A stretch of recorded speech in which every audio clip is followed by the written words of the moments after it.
Walaupun harga emas dunia terus menunjukkan tren peningkatan, permintaan terhadap produk itu kekal mendapat sambutan dalam kalangan masyarakat. Seiring permintaan pasaran, Kedai Emas Seri Semantan KESS melancarkan pembukaan 6 cawangan baru secara serentak termasuk di Kajang, Selangor.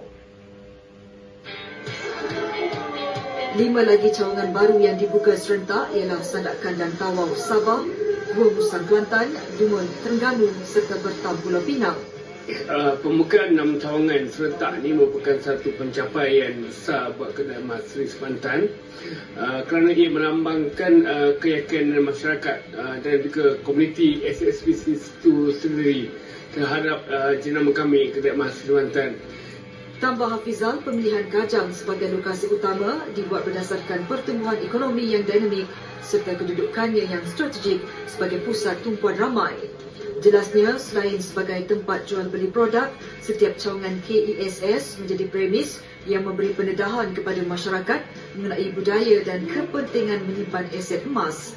Sekaligus, orang ramai berpeluang memahami nilai emas sebagai aset jangka panjang menerusi sesi konsultasi. 6 cawangan berkenaan juga bertujuan memudahkan masyarakat mendapatkan akses kepada produk emas. Beliau turut berharap kehadiran KESS dapat memberi impak positif kepada pertumbuhan ekonomi dan peluang kerjaya untuk komuniti setempat.